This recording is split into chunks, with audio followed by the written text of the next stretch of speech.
ഇപ്പോൾ നമ്മൾ നിൽക്കുന്ന വാഗമണിലെ ഫോറസ്റ്റിൻ്റെ അണ്ടറിലുള്ള ഒരു ഫ്ലവർ ഗാർഡനൊക്കെ ഉണ്ട് ഇവിടെ.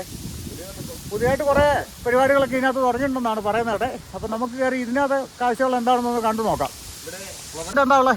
ഇവിടെ പുതിയതായിട്ടുള്ള ഫ്ലവർ ഷോ തുടങ്ങി കഴിഞ്ഞിട്ട് ഇപ്പം ഏകദേശമുള്ള ചെടികൾ കംപ്ലീറ്റ് ഏകദേശം തീർന്നു. ഭയങ്കര തിരക്കായിരുന്നു. രാത്രി 10 മണി 9:30 വരെ തിരക്കായിരുന്നു. പിന്നെ പാർക്കിംഗ് ഭയങ്കര ആയതുകൊണ്ട് ബ്ലോക്ക് ആയി. കുറേയൊക്കെ വണ്ടി അവിടെ പാർക്കിംഗ് ചെയ്തിട്ടാണ് വരുന്നത്. പിന്നെ പോരാതെ ഇപ്പം നിലവിൽ ഇത് റെസ്റ്റോറൻറ്റ് സൈഡും ഉള്ളിലുണ്ട്. ഓപ്പൺ ആയോ? അല്ല, നമുക്കിപ്പോ കേറാനായിട്ട് ടിക്കറ്റ് കൗണ്ടർ ഓപ്പൺ ആയോ? 20-30 ടിക്കറ്റ്. ബോട്ടിങ്ങിന് വന്നിട്ട് 4 200 രൂപ. ബോട്ടിങ്ങിന് ഇപ്പൊ വെള്ളമുണ്ടോ അവിടെ? വെള്ളമുണ്ടല്ലേ? നമുക്ക് ഇവിടെ ഒന്ന് കയറി നോക്കിയിട്ട് വരാം. അപ്പം നമ്മൾ ഗാർഡനിലേക്ക് കടന്നു വന്നപ്പോൾ ഇവിടെ ഈ ചെടികളൊക്കെ നനച്ചുകൊണ്ടൊക്കെ നിൽക്കുക. രാവിലെ ആൾക്കാരൊക്കെ ആയി വരുന്നേ ഉള്ളൂ. നമുക്ക് ഗാർഡനൊക്കെ ഒന്ന് കണ്ടുപോകാം. ഏതിലും കുറച്ച് വ്യത്യാസമൊക്കെ വരുത്തിയിട്ടുണ്ട് ഇവിടെ. ഒരു ഫെസ്റ്റ് പോലെയൊക്കെ ആണ് സംഭവങ്ങൾ. പക്ഷേ ഇതൊന്നും ഓപ്പൺ ആയിട്ടില്ല. രാവിലെ ഒരു 10 മണിയൊക്കെ ആകാതെ ഒന്നും തുറക്കത്തില്ല എന്ന് തോന്നുന്നു. അമ്പൽച്ചെടികളൊക്കെ നിർത്തിയിരിക്കുന്നുണ്ടോ? ജലസസ്യങ്ങളൊക്കെയാണ് ഇതിനകത്ത് കൂടുതലും ഇങ്ങനെ കാണിച്ചിരിക്കുന്നത്. വാഗമണിലെ ഫോറസ്റ്റ് ഡിപ്പാർട്ട്മെൻറ്റിൻ്റെ പൂന്തോട്ടത്തിലുള്ള കാഴ്ചകളാണ് നമ്മൾ കാണുന്നത്. ഇവിടെ നമ്മൾ നേരത്തെ വന്ന സമയത്തും കുറേ ചെടികളൊക്കെ ഉണ്ട്. പക്ഷേ ഇവരിപ്പോൾ കുറച്ചുകൂടെ ഒക്കെ ഇതിനെ വിപുലപ്പെടുത്തിയിട്ടുണ്ട്.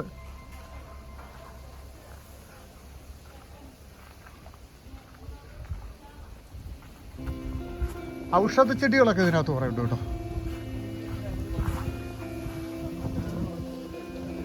ഇവിടെ പഴയ എൻട്രൻസ് ആണ്. നമുക്ക് ഈ വഴി ഇറങ്ങിപ്പോയി നോക്കാം.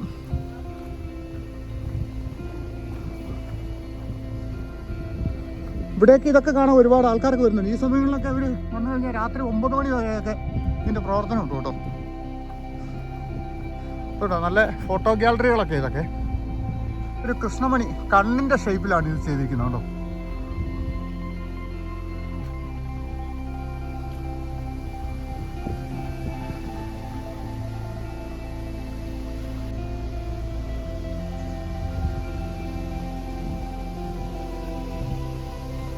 വിവിധ ഇനം ഒട്ടനവധി ചെടികളും പൂക്കളും ഉണ്ട് ഇവിടെ.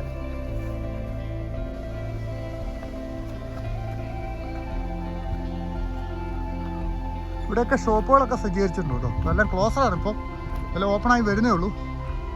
ഇത് ബോട്ടിങ്ങിലേക്കുള്ള ഏരിയ ആണ്. പക്ഷെ ഇപ്പോൾ അവിടെ ബോട്ടിംഗ് ഉണ്ടോ എന്നറിയത്തില്ല. ജസ്റ്റ് നമുക്ക് താഴെ ഒന്ന് പോയി നോക്കിയിട്ട് വരല്ലേ. ഇത് കുറച്ചധികം താഴോട്ട് നടക്കണേ. നേരത്തെ ഞാനവിടെ പോയിട്ടുള്ളതാണ്. അത്ര വലിയൊരു ബോട്ടിങ്ങിലുള്ള വെള്ളമൊന്നും അവിടെയില്ല. ചെറിയൊരു ചെക്ക് ഡാം പോലെയുണ്ട്. അതിലാണ് സംഭവം ഉള്ളത്. ഒന്ന് കണ്ടുവരാം. ചെടി ഇരിക്കുന്നുണ്ടോ? നമ്മളിതിനെ ചെറുപ്പത്തിലൊക്കെ പഞ്ചാരച്ചെടി എന്നൊക്കെ പറയുമായിരുന്നേ. നല്ല സ്പോഞ്ച് പോലത്തെ പൂക്കളാണ് ഇവിടെ നിൽക്കുന്നത്. ഇവിടെ മുകളിൽ പുതിയതായിട്ടൊരു ഗാർഡൻ സജ്ജീകരിച്ചിട്ടുണ്ട്. നമുക്ക് താഴത്തെക്കാട്ടിൽ ഇത് മുകളിൽ കുറച്ചൊക്കെ ചെന്നാൽ ഇച്ചിരി ഭംഗിയായിട്ട് ഇത് കാണാൻ പറ്റും. ഇതൊക്കെ സജ്ജീകരിച്ചിട്ടുണ്ട്. അപ്പം രാത്രിയും കൂടെ ഇവിടെ ആളിറക്കി വരുന്നുണ്ട് കേട്ടോ. ട്യൂബ് ലൈറ്റൊക്കെ കെട്ടി വെച്ചിട്ടുണ്ട്. താഴെ ചെറിയ രീതിയിൽ നമുക്ക് ചെക്ക് ഡാമൊക്കെ കാണാവുന്നതാണ്. ഇവരിപ്പോഴും ഇവിടെ എല്ലാം വെട്ടിത്തെളിച്ച് നല്ല ഭംഗിയായി വൃത്തിയാക്കി എടുത്തിട്ടുണ്ട്. നേരത്തെ ഇവിടെ എല്ലാം ഭയങ്കരമായിട്ട് വനം പോലെയൊക്കെ കിടന്ന സ്ഥലമായിരുന്നു. വരാൻ തന്നെ നമുക്കൊരു ബുദ്ധിമുട്ടായിരുന്നേ.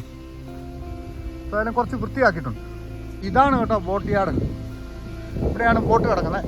പെഡൽ ബോട്ടുകളാണേ. 2 ഉണ്ട്. ഇവിടെ ഒരുപാടെണ്ണിട്ട് ഓടിക്കാനുള്ള ഇടയില്ലെന്ന് എനിക്ക് തോന്നുന്നത്.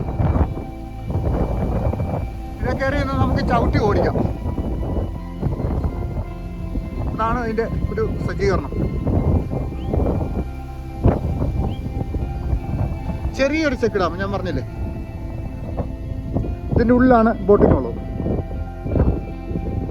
ഇവിടെ കിടക്കുന്ന ബോട്ട്. ചെക്ക് ഡാം ചെറുതാണെന്ന് വിചാരിച്ച് ഇതിന് ആഴം കുറവൊന്നുമല്ല കേട്ടോ. ഒരു 3-4 താഴ്ചയിലുള്ള വെള്ളമുണ്ട് ഇവിടെ. ഇതിലേ പോയി കഴിഞ്ഞാൽ നമുക്ക് ആ ചെക്ക് ഡാമിൻ്റെ മുകളിൽ കൂടെ അങ്ങോട്ട് കയറാവേ. അങ്ങനെ വരുമ്പോൾ ഇവിടെ ഇതാ ഒരു കോട്ടേജൊക്കെ.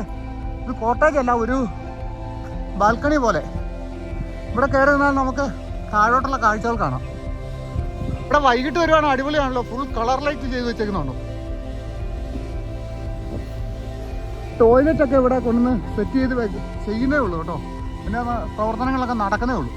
ചെക്ക് ഡാമിൻ്റെ മുകളിൽ കൂടെയുള്ള ചെറിയൊരു പാലമേ.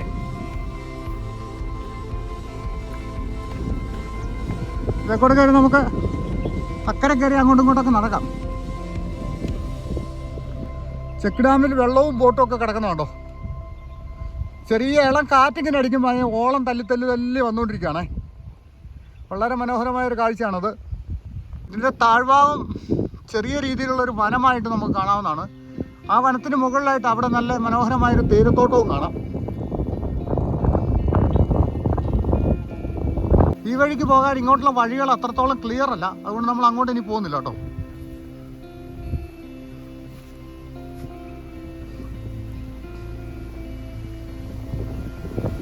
ഇനി നമുക്ക് ഈ വഴി എഴുതിയിരിക്കുന്ന ഇതിലേക്ക് കയറി പോകാം കേട്ടോ.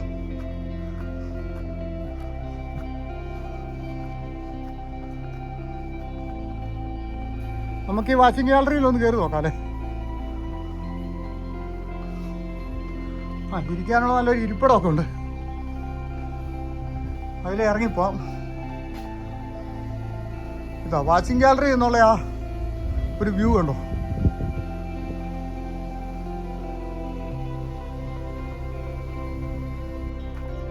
ഇനി നമ്മൾ ഈ ചെറുവഴിയാണ് പോകുന്നത് കേട്ടോ. ഈ ചെറുവഴി നമുക്ക് മുകളിലേക്ക് കയറി പോവാം. ഇവിടെ അല്ല അവര് പൂക്കൾ കൊണ്ട് അലങ്കരിക്കാനുള്ളതെന്ന് പറഞ്ഞ പോലെ ചെടികൾ വെച്ച് പിടിപ്പിക്കാൻ വേണ്ടി ഒരുക്കിയിട്ടിരിക്കുന്ന സ്ഥലങ്ങളാണ് ഇതല്ലാതെ. ഇവിടെ വന്ന് ഇരിക്കാൻ ആർട്ടിഫിഷ്യലായിട്ട് 2 തടിയൊക്കെ വെട്ടിയിരിക്കുന്നുണ്ടോ. ഇതിൻ്റെ മുകളിൽ ഇങ്ങനെ ഇരിക്കാതെ ഡാലിയ ചെടിയാണ് ഈ വെച്ചിരിക്കുന്നതല്ല. അതിൻ്റെ അപ്പുറത്ത് ചെറിയൊരു പൂന്തോട്ടം കാണാം. ഇതിൻ്റെ ഇടയിൽ കൂടെ ഒരു വഴിയുണ്ട്. നമുക്ക് അതിലേ അങ്ങ് പോയി നോക്കാം അല്ലേ. ഇവിടെയും ഒരു ആർട്ടിഫിഷ്യലായിട്ടുള്ള ഒരു ഇരിപ്പിടമൊക്കെ നമുക്ക് കാണാതെ. എല്ലാ ചെടികൾ പിടിപ്പിച്ചേക്കുന്നുണ്ടോ.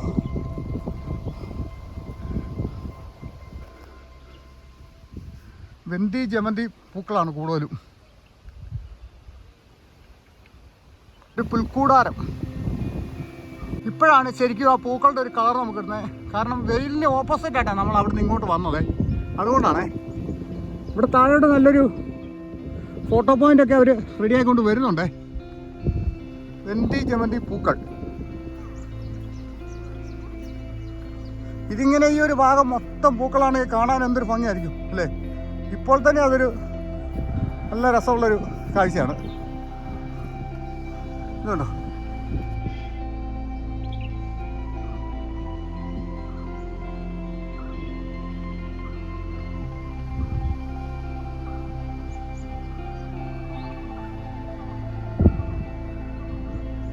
ഇവിടെ നമ്മളിപ്പോൾ നിൽക്കുന്ന വാഗമണിലെ ഈ പൂന്തോട്ടത്തിനുള്ളിലാണ് കേട്ടോ. എനിക്ക് ചുറ്റോടി കിട്ടി വെന്തി ജമന്തി പൂക്കളാണ്. ഡാലിയ ചെടികളൊക്കെ വെച്ചിട്ടുണ്ട്, അതിൽ പൂക്കൾ വന്നിട്ടില്ല. ഇതിപ്പോൾ ഒരു പുതിയതായിട്ട് ഉണ്ടാക്കിയെടുത്തൊരു ഗാർഡനാണ് ഇവിടെ. നേരത്തെ നമ്മൾ വന്നപ്പോൾ ഇങ്ങനെ ഒരു ഗാർഡൻ ഇവിടെ ഇല്ലായിരുന്നു കേട്ടോ. ഇതൊക്കെ ഇവിടെ ഓപ്പണായി വരുന്നേ ഉള്ളേ. നമ്മൾ നേരത്തെ വന്നതുകൊണ്ടാണ്. ഇവിടെ തുറന്നുണ്ട്. വലിയത് കയറി നോക്കാം. ഇതിൻ്റെ അത് പറയാം ഓർക്കിഡ് ഐറ്റംസിൽപ്പെട്ട ചെടികളൊക്കെ ഉണ്ട് കേട്ടോ. പൂക്കളുടെ നിൽക്കുന്നുണ്ട്.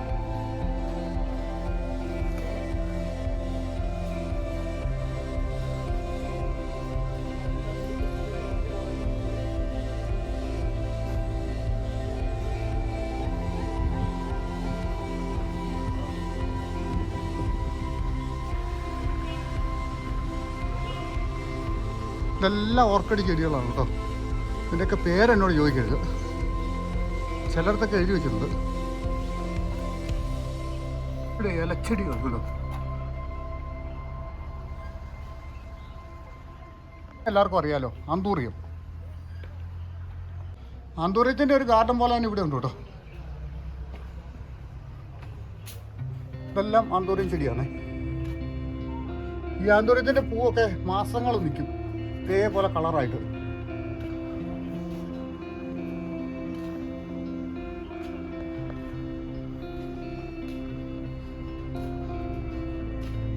പല ഇനം ആന്തൂറിയം ഉണ്ട് കേട്ടോ. ഇവിടെ നമുക്ക് കണ്ടോ ഒത്തിരി ഓർക്കിഡ് ചെടികൾ കാണാൻ പറ്റുന്നില്ലേ. ഇതിൻ്റെ പേര് നമുക്കറിയില്ല. ഒരു 30 രൂപ മുടക്കിൽ നമുക്ക് ഇവിടെ പൂക്കൾ ഒരുപാട് കാണാൻ സാധിക്കുന്നുണ്ട്. നല്ല അടിപൊളി ഗാർഡനുമാണേ. അപ്പം ഇനിയിപ്പോൾ നമുക്ക് ഇവിടുന്ന് വെളിയിലോട്ട് ഇറങ്ങാം, പുറത്തോട്ടുള്ള കാഴ്ചകൾ കാണാം. ഇവിടെ ഒരു റോസ് ഗാർഡനാണ് കേട്ടോ. റോസ് ഗാർഡൻ ആണെങ്കിലും ഇതിൽ ഒരുപാട് പൂക്കളൊന്നുമില്ല, ഇടയ്ക്കിടയ്ക്കേ പൂക്കളുള്ളൂ.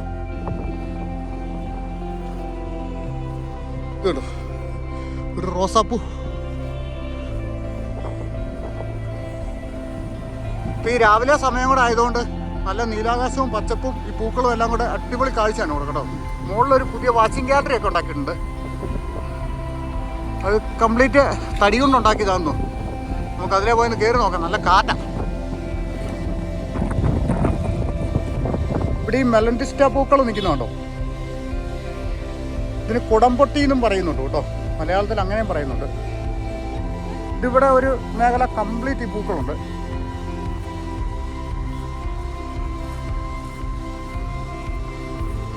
ഇത് ഈ വയലറ്റ് കളറായിട്ട് കാണാനൊരു പ്രത്യേക ഭംഗിയാണ് കേട്ടോ.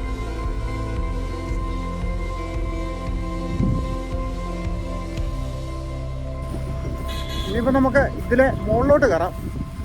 മുകളിലായിട്ട് വേറൊരു ഗാർഡനൊക്കെ ഉണ്ട്, കടലാസ് റോസ് അങ്ങനെയുള്ള കുറേ ചെടികളൊക്കെ ഉണ്ട്. അതും കൂടിയൊക്കെ ഒന്ന് കണ്ടുവരാം. നമ്മൾ അപ്പുറത്തെ സൈഡിൽ നിന്ന് ഇങ്ങോട്ട് വന്നോളേ. ഇവിടെ വന്നപ്പം ഇത് ക്ലോസഡാണ്, നമുക്ക് ഇതിൻ്റെ സൈഡിൽ കൂടെ അങ്ങോട്ട് പോകാമല്ലേ.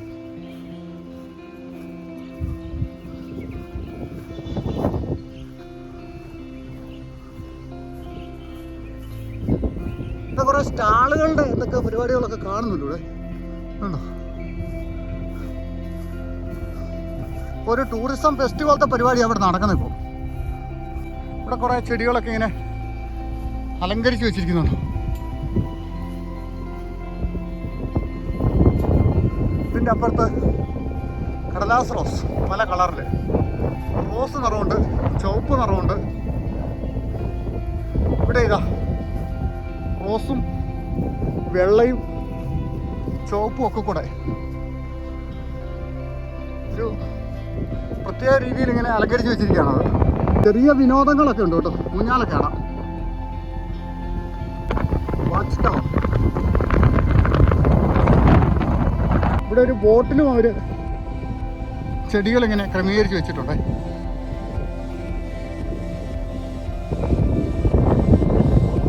വാച്ച് ടവർ കയറണമുണ്ട്, പക്ഷേ ഇതിൻ്റെ ഹൈറ്റ് കൂടുതലും നല്ല കാറ്റുമാണ്. കയറണം ഒരു എന്തോ പോലെ.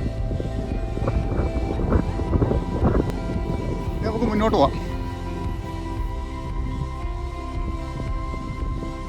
ഇനി നമുക്കിവിടെ നിന്ന് മനോഹരമായൊരു തേയില ഗാർഡനൊക്കെ കാണാവേ, അക്കരയും ഇക്കരയും ഒക്കെ ആയിട്ട്.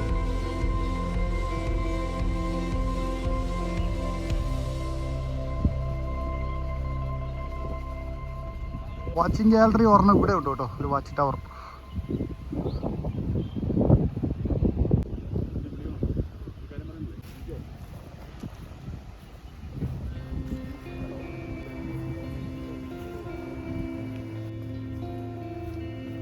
ഈ വാച്ചിങ് ഗാലറിയുടെ മുകളിൽ നമുക്കൊന്ന് കയറി നോക്കാം. ഇവിടെ കയറി നല്ല ഭംഗിയുള്ള ദൂരക്കാഴ്ച കിട്ടും കേട്ടോ, ചുറ്റോടി കിട്ടും. പിന്നെ കൂടുതലായിട്ടും നമുക്കത് അങ്ങോട്ട് കിട്ടും. ആ തേയിലൊക്കെ ചെടികളുടെ കാഴ്ച വളരെ മനോഹരമായിട്ട് കാണാം. ഇപ്പോഴാണ് കേട്ടോ അങ്ങോട്ടുള്ള കാഴ്ച വളരെ നല്ല രീതിയിൽ കാണാവുന്നു. അടിപൊളി തേയില ഗാർഡൻ. അത് ഈ വാച്ച് ടവറിൻ്റെ മുകളിൽ നിന്ന് നോക്കുമ്പോഴാണ് അതിൻ്റെ ഒരു ഭംഗി നമുക്ക് കൂടുതലായിട്ട് ആസ്വദിക്കാൻ സാധിക്കുക. നമുക്കറിയാം മുട്ടക്കുന്നുകളും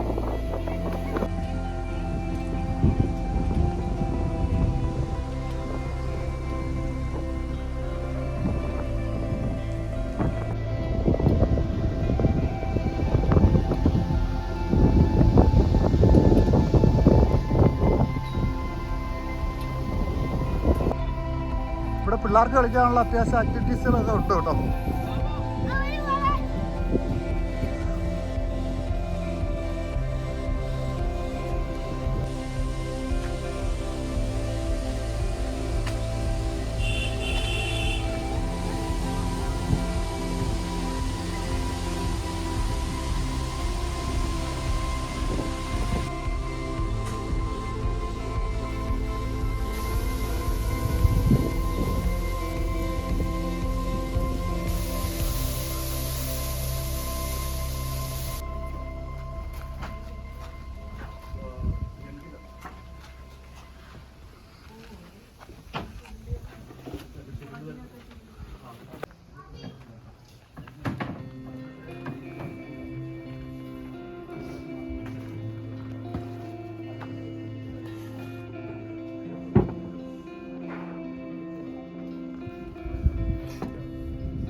കയറുൽപ്പന്നം കേട്ടോ, കയറുകൊണ്ട് ഉള്ള നിർമ്മാണമാണ്.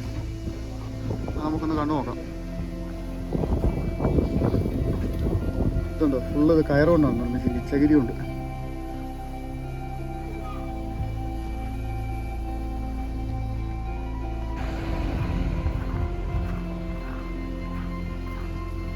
അപ്പോൾ നമ്മൾ ഈ ഫോറസ്റ്റ് ഗാർഡൻ്റെ അകത്തുള്ള കാഴ്ചകളൊക്കെ കണ്ട് നല്ല പുറത്തേക്ക് ഇറങ്ങുവാണേ.